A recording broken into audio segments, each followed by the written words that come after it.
আসসালামু আলাইকুম বন্ধুরা, লং আরেকটা ভিডিওতে আপনাদের স্বাগতম। আর আজকে ছুটির দিন হওয়াতে আমি একটু অনেকগুলো কাজ করেছি সারাদিন। মানে অনেক কাজ করেছি। তার মধ্যে অন্যতম একটা কাজ ছিল যে মাছ ধরেছি।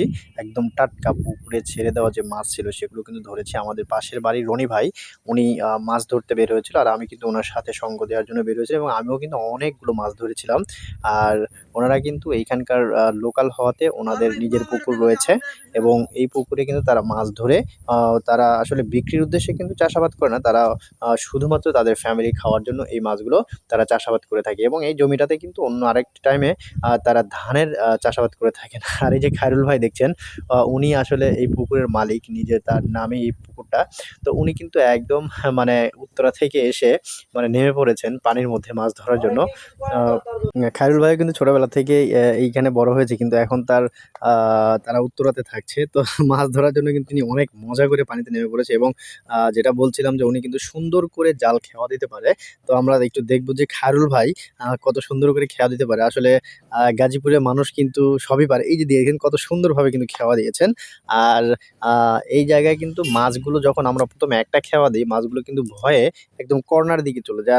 আর খায়রুল ভাই কিন্তু সেই চেষ্টাটাই করছে। উনি ১ম এ গেলেন হচ্ছে মাঝখানে একটা খেওয়া দিলেন। মাঝখানে খেওয়া দেওয়ার পরে আর এখানে কিন্তু ছোট ছেলেমেয়েরা কিন্তু উৎসুকভাবে তারা মাছ ধরা দেখছে এবং তারাও কিন্তু মাছ ধরাতে ব্যস্ত। মানে পুকুরের সাইডে যে মাছগুলো আছে সেগুলো তারা ধরার জন্য ব্যস্ত হয়ে পড়েছে।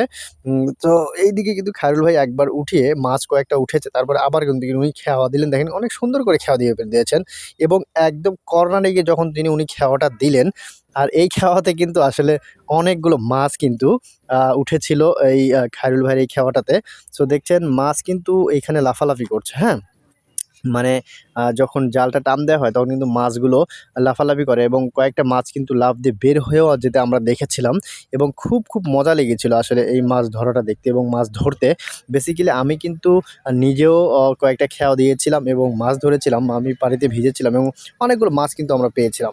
সবকিছু মিলেই কিন্তু অসাধারণ একটা মাছের জার্নি ছিল আজকে আমাদের। আর খায়রুল ভাই কিন্তু উঠে আসছে। উঠে এসে দেখতেই পাচ্ছেন এই খেওয়াটা কিন্তু আসলে আমি দিয়েছিলাম, যে মাছগুলো দেখছেন। এখানে অনেকগুলো প্রায় ১০ থেকে ১৫টা মাছ উঠেছিল একটা মাত্র খেওয়াতে। তো এবার কিন্তু আসলে আমার পালা। মানে যদিও ভিডিওটা একটু কেটে এদিকে করেছি যার কারণে কিন্তু এরকম মনে হচ্ছে। বাট এই মাছগুলো কিন্তু আমিই ধরেছিলাম। সত্যই আমি ধরেছিলাম।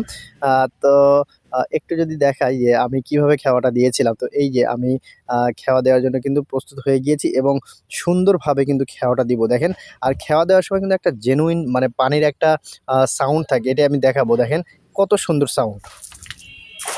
মানে অসাধারণ একটা কিন্তু সাউন্ড আমরা দেখতে পেলাম এবং এটা কিন্তু গ্রামে যখন বড় হয়েছি বা বড় ভাইয়ের সাথে কিন্তু অনেক সময় মাছ ধরতে গিয়ে, যেমন নিজেও মাছ ধরেছি। আর এই পুকুরটাতে মাছ ধরে কিন্তু অনেক ভালো লেগেছে। আর আপনারা চাইলে কিন্তু আমার এই ভিডিওর কমেন্টস বক্সে জানাতে পারেন আপনারা কে মাছ ধরতে ভালোবাসেন আর কে মাছ ধরতে একদমই পারেন না। হ্যাঁ, আমি কিন্তু মোটামুটি ধরতে পারি। একদম খুব যে পারি সেটা কিন্তু না। আমি ২ থেকে ৩টা বা ৪টা খেওয়া দিয়েছিলাম। এই খেওয়াটা আমার খুবই সুন্দর পড়েছিল, কিন্তু দূরে দেওয়াতে একটু মানে খেওয়াটা বেঁকে গিয়েছিল। তো যাই হোক, আশা করছি আমার এই ছুটির দিনটা ভালো কেটেছিল। স্পেশালি আমি যখন ছোটবেলায় মাছ ধরেছি তখন সেই দিনের কথাটা মনে পড়ে গিয়েছিল। তো আপনারা কিন্তু আপনাদের স্মৃতিচারণ করতে পারেন এই ভিডিও